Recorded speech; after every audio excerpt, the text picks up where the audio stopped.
And welcome to the Core Connection. I'm Mira Rubin here with you on Enlightened World Network. And today's topic is fulfilling your purpose. So when we have awareness of our purpose and when we're able to pursue that purpose in our lives, it gives us our life. It gives us a much richer experience of fulfillment and resilience and direction. So we're going to talk about that today. It should be a really rich conversation. Good morning, Rosalind. So good to have you here with us this morning. Welcome. So before we get started, let's take a minute or two to get present. Let's take a deep breath in through your nose and hold it. And imagine clean, crisp oxygen flooding your lungs, flowing into your bloodstream, nourishing all your cells, all your organs, bringing vital life energy to your body and being. And as you exhale any tension, stress, negativity, fatigue. And now let's take another deep breath in through your nose and hold it. And this time, imagine brilliant, bright light, lighting you up from the inside out, illuminating, electrifying, and energizing all your cells, your molecules, your electrons, creating a brilliant beam of light and energy from your heart out into the world. And as you exhale any remaining tension, stress, negativity, fatigue. And now let's press our palms together.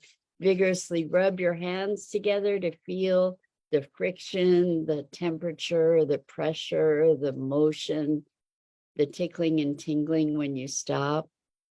And allow all those sensations, really presence yourself to those sensations and allow them to bring you present to your body, this remarkable physical form through which we experience all of life. So welcome.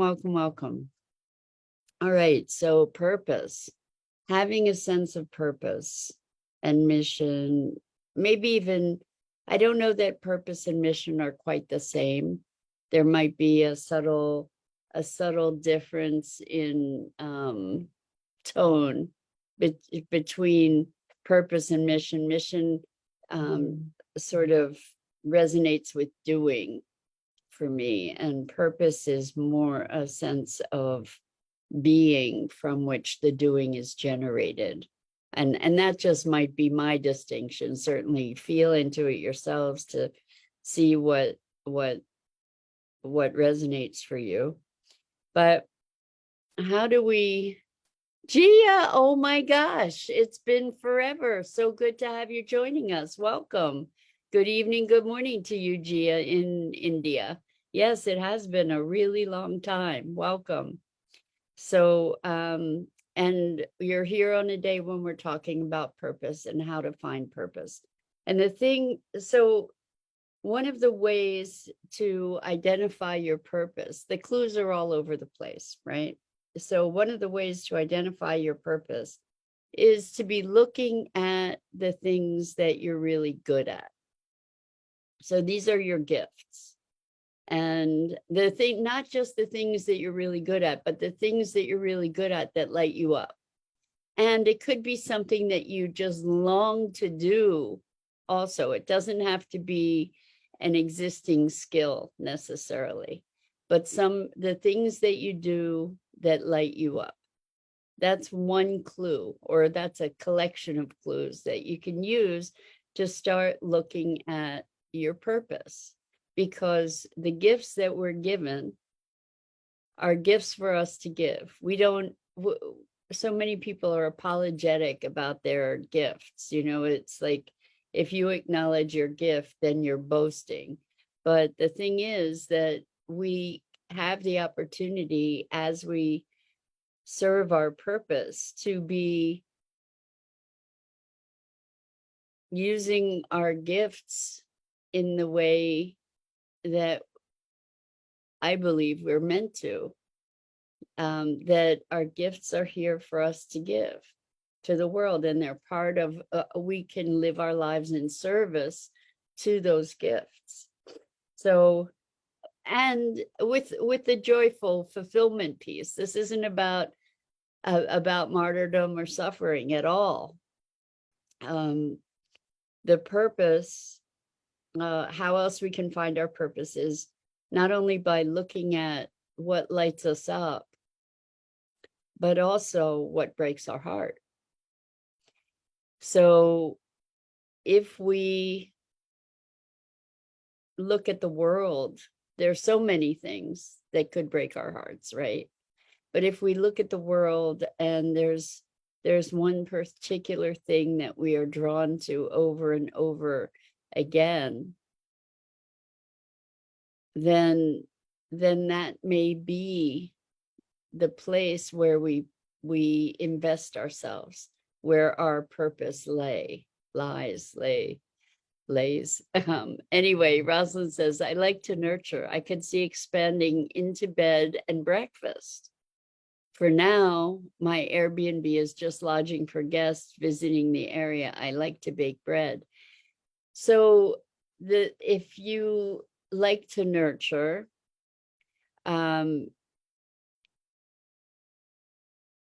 it sounds like you already have an Airbnb and you could expand it into bed and breakfast. That's kind of awesome if that's something that you enjoy.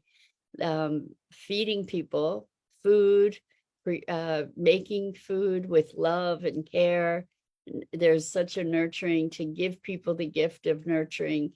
That's a beautiful, beautiful thing.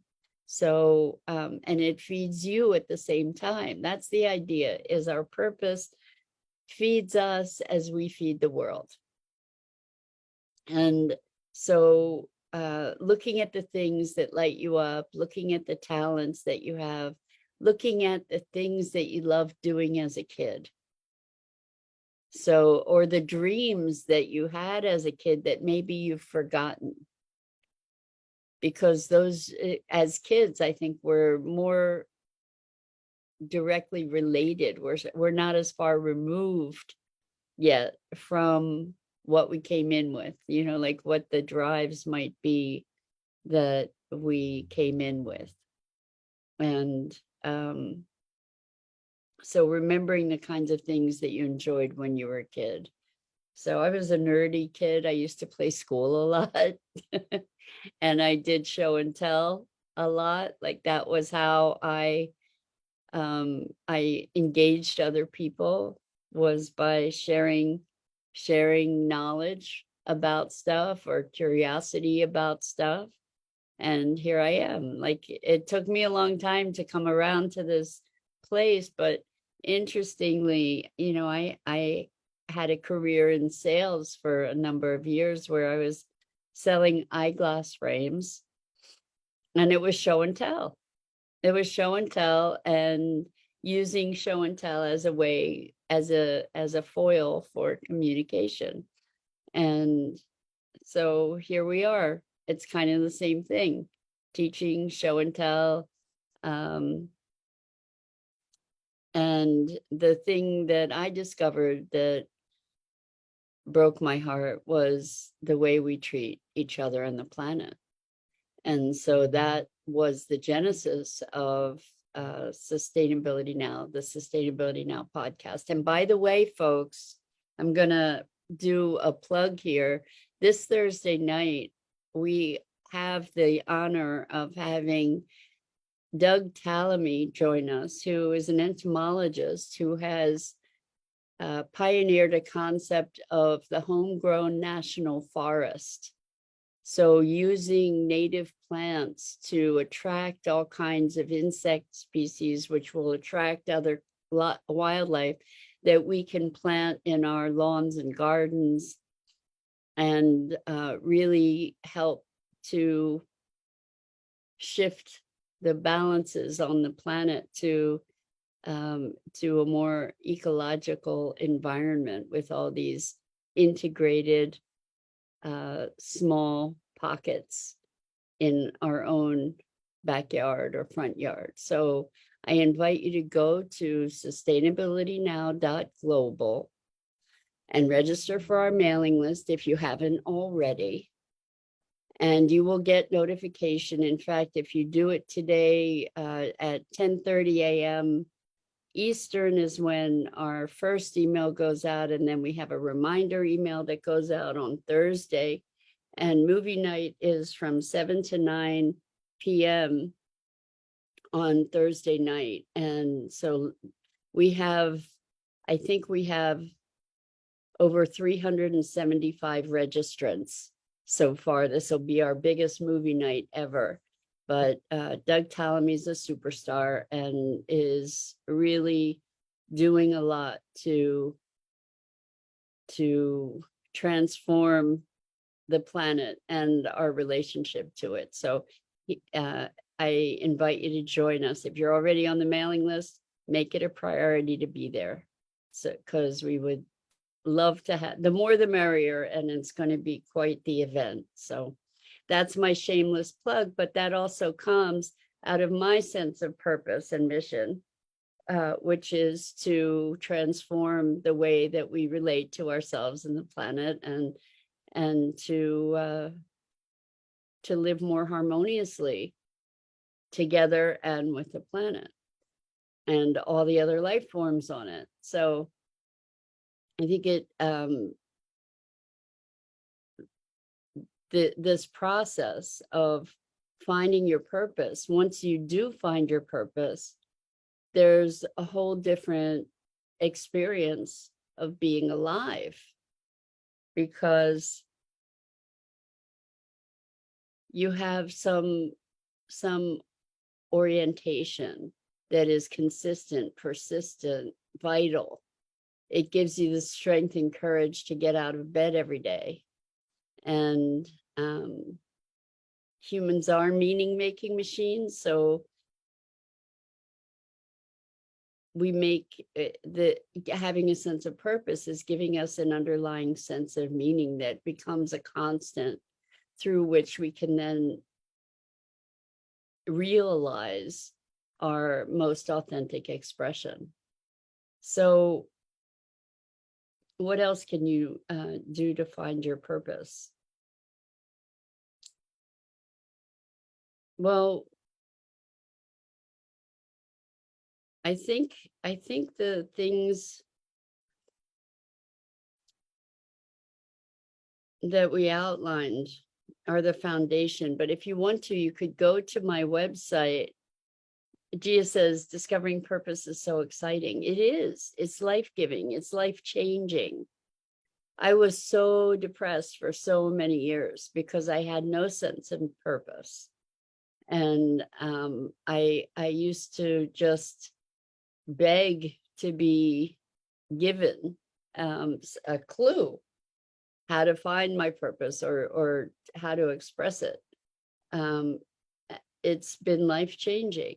And so if you want to, you could go check out my website at yourcoreconnection.com, and there is a blueprint. It's called Your Inner Success Blueprint, 5 keys to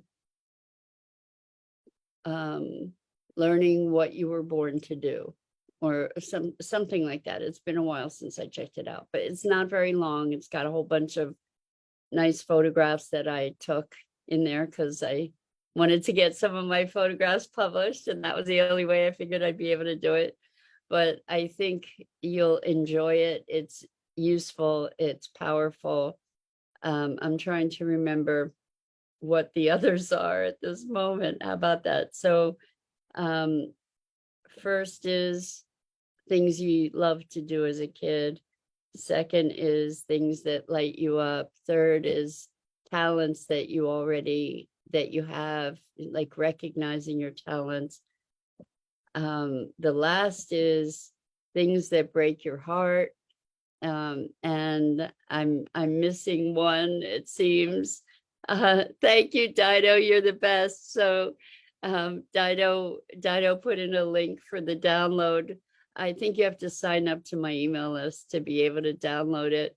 I'm embarrassed that I'm not nailing every one of them at this moment, but really, really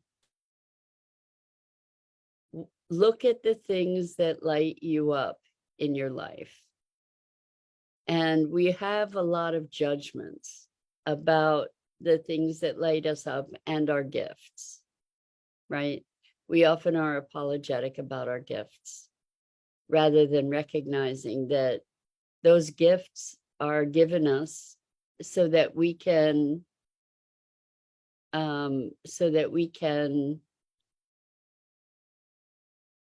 better fulfill our purpose. So Gia says, I can't see other comments. Gia, are you on the Enlightened World Network website? Because I think that's where most of the comments are. That's where you should be able to see them. If you're on my page on Facebook, you may not be able to see the other comments. Huh. I don't know why that would be, Gia. That's interesting. Let's see. I don't think there's anything I can do about it, actually. But I'm just looking here to see. Well, it's interesting. So Rosalind says she can see your comments. So I don't know what the story is there.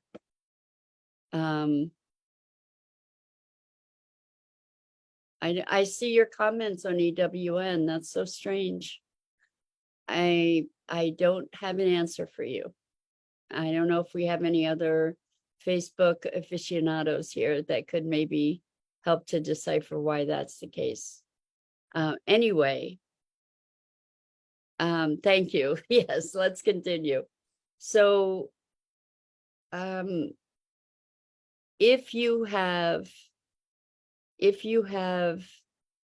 an insight, oh, you know what? Here's another one.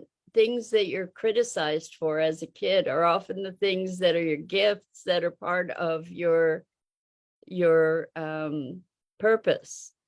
So, like, one of the things that I was criticized for all the time is I was too intense and too serious. And what it meant, what people were responding to is that I would look at what's going on and I would see this dynamic going on and I would communicate relative to that. And it was too much for people to be dealing with that kind of intensity. And now I get paid for it. You know, now that's what I do in my career. That is a gift that other people were criticizing me for. So the thing that makes you different, that's it. The thing that makes you different and strange. So, oh, Dido, you're the best. Okay. Key 1, your childhood. That's what we're talking about. Key 2, your values. How could I forget values? Oh my gosh. Thank you. You're the best, Dido. So when you identify what your real values are, that's also a way that you can have an inroad to identifying your purpose. So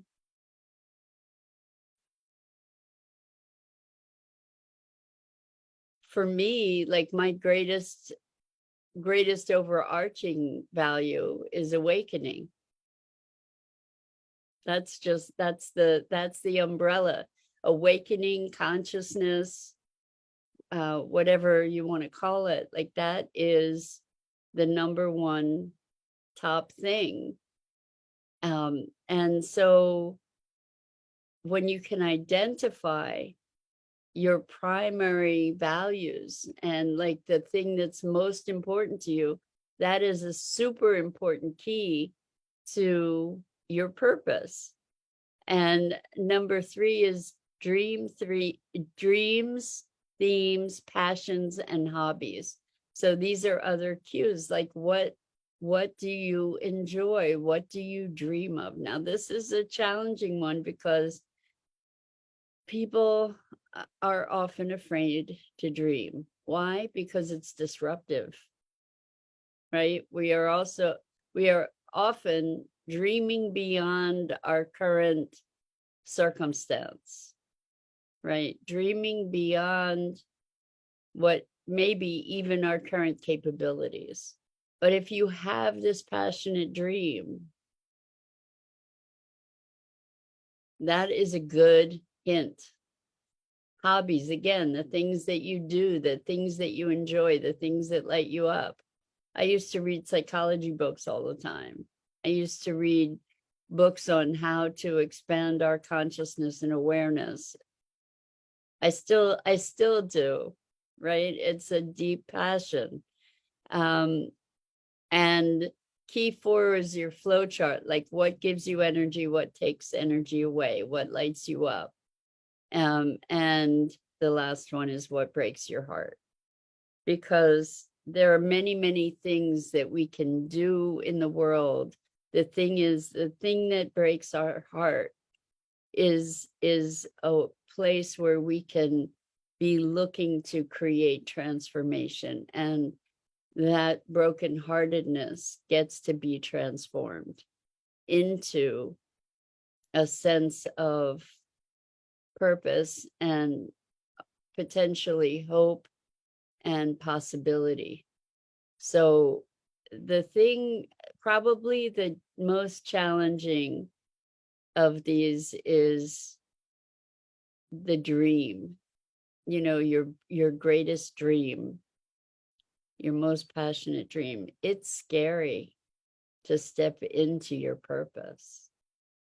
If you're really truly stepping into your purpose, it should make your heart race. It should make your spine tingle. You should get chills when you think about actually stepping up and into that calling. And the thing about purpose is that it doesn't have one manifestation. It doesn't have to look any particular way. So I have this vision of an eco park, and I stepped into ownership of that. And that's what generated Sustainability Now. And as I've grown into this sense of purpose around awakening, and awakening also has a lot to do with how we treat each other and the planet, and all the other life forms on it. When you step into ownership, like really taking it on, really allowing it to infiltrate every cell of your body, it can be terrifying, because it's like, I don't know how to do that.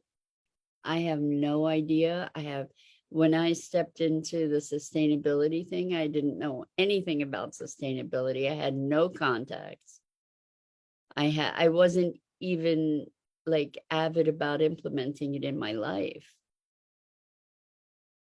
So it's been a journey of remaking myself, elevating myself, like putting myself into a situation. I love this term, is beyond ableness. So to make a commitment beyond ableness, which calls us into a higher expression of ourselves, a higher level of being,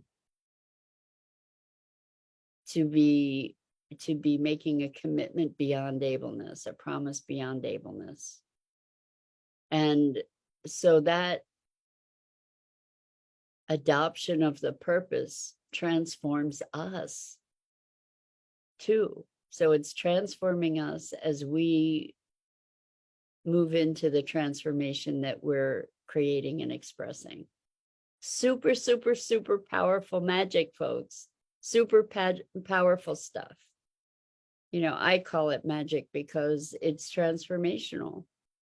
It is life altering to connect with your sense of purpose. It's not like you make it up, it's that you connect to it. It's like when you finally find the socket for that plug and you put them together, and there's all this magical electricity and vitality. So I encourage you to engage in the inquiry as if your life depends on it, because it does. Because it does. The quality of your life is transformed when you have a sense of purpose, because you're living for something bigger than yourself, the small self. You're living into your biggest self. And as we live into our biggest self, it is an ongoing transformation. It doesn't have a ceiling to it. And so instead of feeling constricted to a small, confined space, all of a sudden there's this expansiveness. And it is stepping into the unknown, because it's an aspect of yourself that is as yet unexplored, perhaps uncharted. And so you get to step into this new dimension of fuller expression. And it is a profound, transformative gift, because when you are living for a purpose, you can do things that you would never, ever, ever do for yourself. It gives you a courage that is transformative.